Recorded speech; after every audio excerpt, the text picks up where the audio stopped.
पण उपमुख्यमंत्री देवेंद्र फडणवीस सध्या बोलतात थेट जाऊया। आमचं सरकार कुठल्याही परिस्थितीत ओबीसीवर अन्याय होऊ देणार नाही। स्वतः मुख्यमंत्र्यांना देखील हे स्पष्टपणे अतिशय माहिती आहे की ओबीसी समाजाचं संरक्षण आपल्याला करावंच लागेल।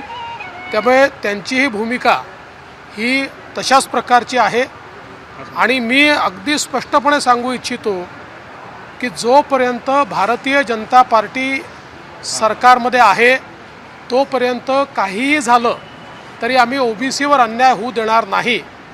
उद्या जर अशी वेळ आली की आम्हाला ओबीसीला संरक्षण देता येत नाही, मी स्वतः जाऊन माझ्या वरिष्ठांशी बोलेन, पण काही झालं तरी ओबीसींना या ठिकाणी त्यांच्यावर अन्याय होणार नाही ही भारतीय जनता पक्षाची आमची भूमिका आहे।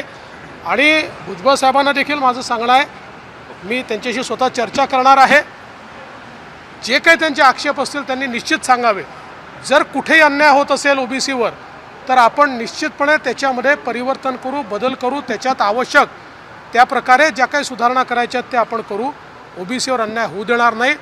प्रायमा फेसी आमचं मत अगदी स्पष्ट आहे आणि मुख्यमंत्र्यांचंही मत आहे की आत्ता जो काही घेतलेला निर्णय आहे तो कुठलाही सरसकट घेतलेला निर्णय नाही आहे। ज्यांच्या एंट्रीज आहेत त्यांना सरळतेने कसं मिळेल सर्टिफिकेट एवढाच हा निर्णय आहे।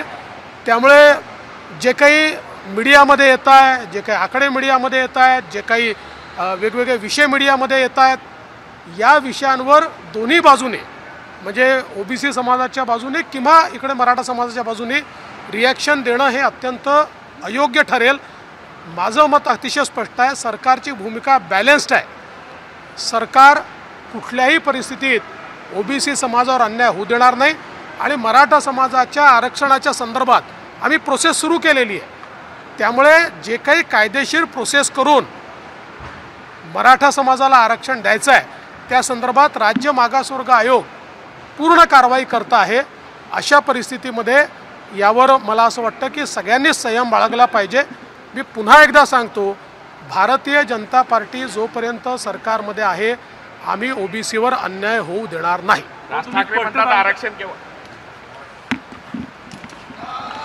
तर मराठा आरक्षणाबाबत उपमुख्यमंत्री देवेंद्र फडणवीस यांचं मोठं वक्तव्य, सरकारची भूमिका ही संतुलित आहे, ओबीसींचा मुद्दा मुख्यमंत्र्यांना सुद्धा माहिती आहे असं म्हणत देवेंद्र फडणवीस यांनी प्रतिक्रिया दिली आहे। मराठ्यांना आरक्षण देण्यासाठी आम्ही प्रयत्नशील आहोतच, पण हे करत असताना ओबीसींच्या आरक्षणाला कोणताही धक्का लागणार नाही, ओबीसींवर अन्याय होऊ देणार नाही। जर गरज पडली तर या बाबतीत मी माझ्या वरिष्ठांशी बोलेन असंही सूचक वक्तव्य देवेंद्र फडणवीस यांनी केले।